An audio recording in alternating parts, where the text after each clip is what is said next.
Muito bem, meus caros, muito bem. Espero que vocês aí tenham passado um ótimo final de semana. Aqueles que puderam aí estar com as suas mãezinhas, né? Espero que tenha sido um encontro muito gratificante, né? E aqueles que não puderam, mas que conseguiram pelo menos conversar com elas pelo telefone, né? Já é alguma coisa, não é verdade?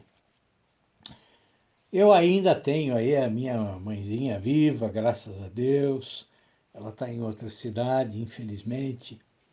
Mas nós sempre estamos aí conversando pelo celular, né? Bom, mas hoje eu quero falar com vocês a respeito da crítica literária, tá? Muita gente me pergunta qual é a função do crítico literário, né? O que um crítico literário faz, como é que você se torna um crítico literário, né? E essas coisas todas. Bom, eu percebo que, infelizmente, nós hoje estamos aí divididos, né? Divididos entre, entre opiniões assim muito restritas, né? E exatamente por isso, não só incompletas, mas também erradas a respeito do que é a crítica literária, né? Mas para compreender, né, qual é o trabalho do crítico literário, bom, a gente tem que primeiro lembrar o que é a própria literatura, né? Muitas vezes aqui, né, em outros áudios, eu mostrei para vocês, sob diferentes perspectivas, né, que a literatura não pode ser entendida só como texto, né? E eu tenho mostrado a vocês aí, né, sempre sob diferentes perspectivas, né, que a literatura não é só texto, exatamente porque o texto é só o suporte de uma imensa variedade de estilos e de ideias, né? Quer dizer, de um universo de estilos e de ideias que nos levam aí a refletir a respeito do indivíduo, da sociedade, né? Que nos levam a refletir a respeito do amor e do ódio, da alegria e do desespero, do bem e do mal, né? Ou seja, a literatura ela amplia o nosso universo, né? Ela nos inspira para que a gente possa conceber novas formas, né, de viver, né? Novas formas de entender a realidade, de organizar aí e de dar sentido para a nossa própria vida, né? Então, como dizia o Tzvetan Todorov, naquele livrinho magnífico que eu venho insistentemente recomendando há anos para que vocês leiam, né? Que eu sempre recomendo para os meus alunos, né? Que é aquele livrinho chamado A Literatura em Perigo, né? O que o Todorov diz ali? Quer dizer, ele diz que a literatura é uma das vias régias que conduzem o homem à sua realização plena, né? E esse livrinho é fantástico, né? A Literatura em Perigo. Se você ainda não leu, você precisa urgentemente ler, né? Eu sempre digo que esse livrinho do Todorov é um antídoto maravilhoso contra o vírus que domina hoje as faculdades de letras, né? Um vírus que, olha, é tão letal quanto o coronavírus, viu? Podem ter certeza disso. Então vejam, Quer dizer, se a literatura oferece para os leitores toda uma ampla visão a respeito da variedade, da complexidade e da dificuldade que é viver, né?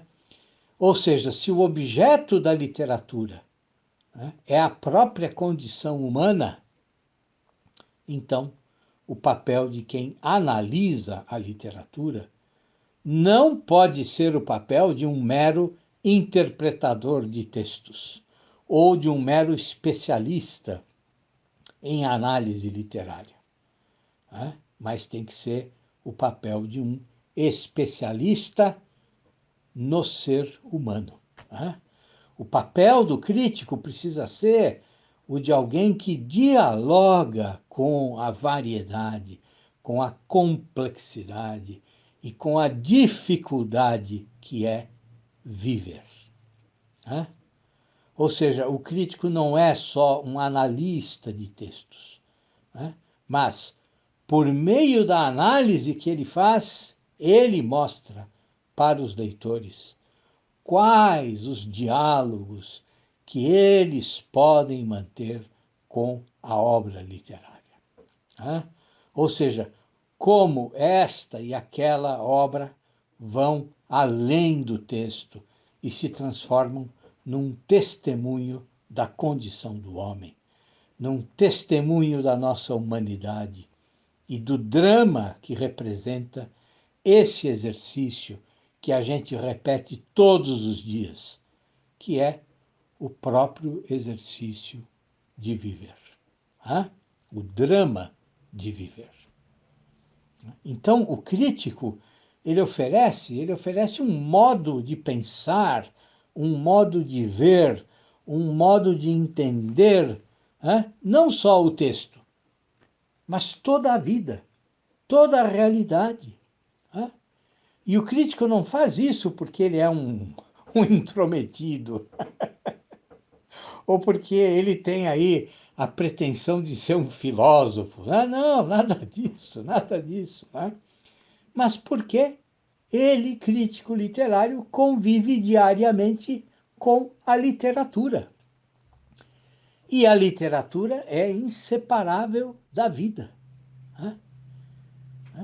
E ao manter esse diálogo com a literatura e a vida, né, o que a crítica literária faz? Né? A crítica trabalha para proteger e para difundir uma literatura que represente, né, uma imaginação variada, né?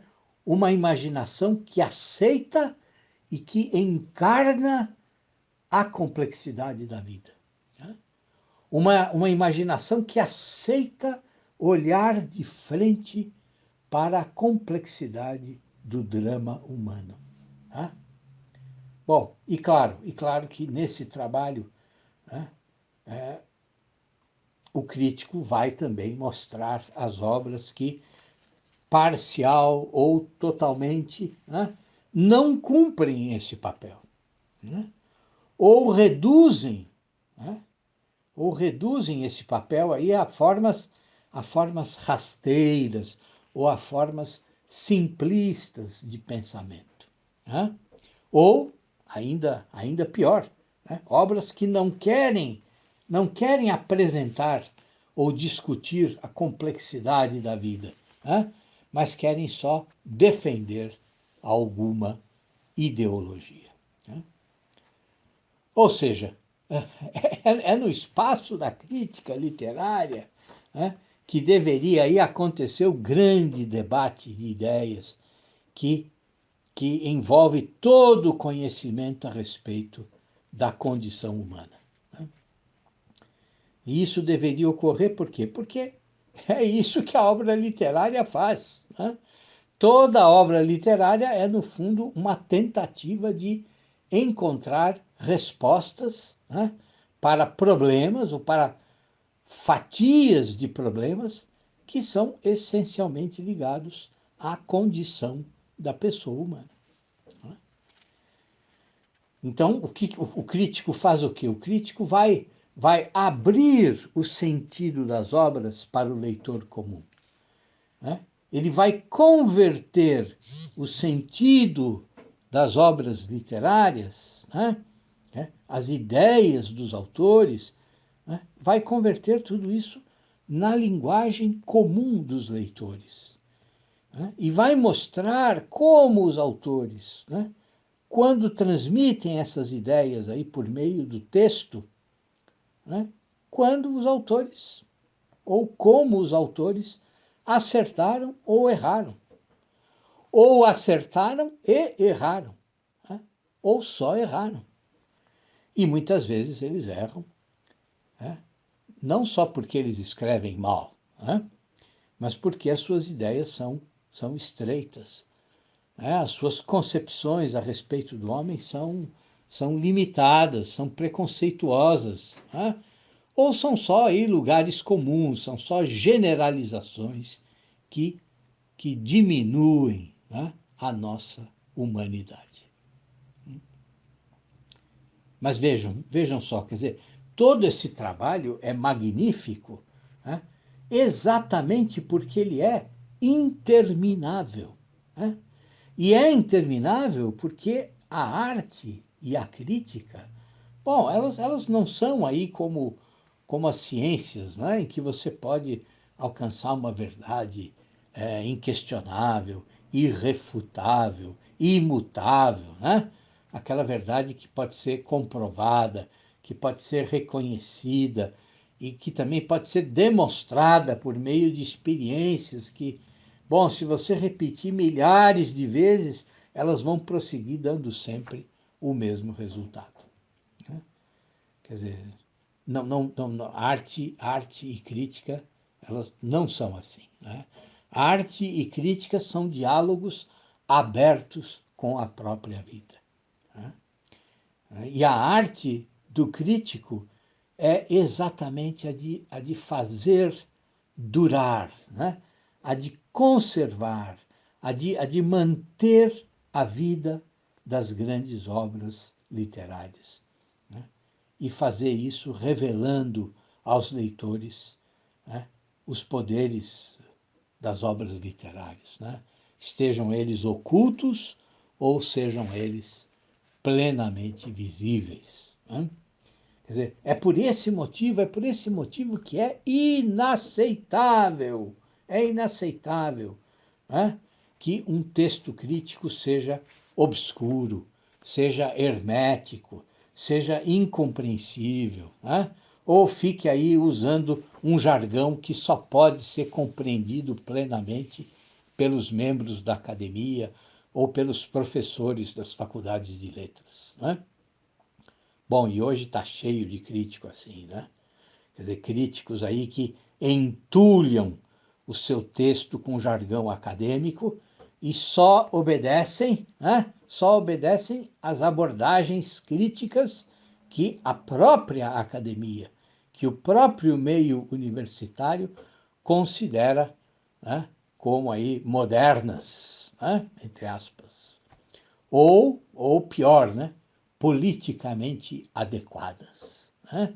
Ou seja, né, são críticos servis, né? Bom, críticos servis sempre existiram, como sempre existiram escritores servis, né? Que estão aí sempre prontos a escrever do jeito que o seu partido político manda, né? A sua ideologia política sugere, né? Ou, ou escrever do jeito que os professores das faculdades de letras gostam, né? Agora, né, essa crítica incompreensível, hermética, obscura, bom, vocês podem estar certos de que essa crítica, ela também obedece aí a motivos políticos ocultos, né? Essa crítica, bom, ela tem sim as suas preferências políticas, ela tem as suas preferências filosóficas e tem também as suas preferências morais, né? Claro que ela tenta então aí esconder sob o seu texto hermético e incompreensível, né? Sob o texto que todos nós, né? E o leitor médio não consegue entender. Né? Quer dizer, na verdade, uma literatura que se prende a esta ou aquela ideologia, né? É uma literatura incapaz de imaginar. Né? Essa é a verdade. É uma literatura que está fechada para a imaginação. Né? E um crítico que se prende a esta ou aquela ideologia, bom, é um crítico incapaz de entender o que é literatura. Né? Quer dizer, e pior, né?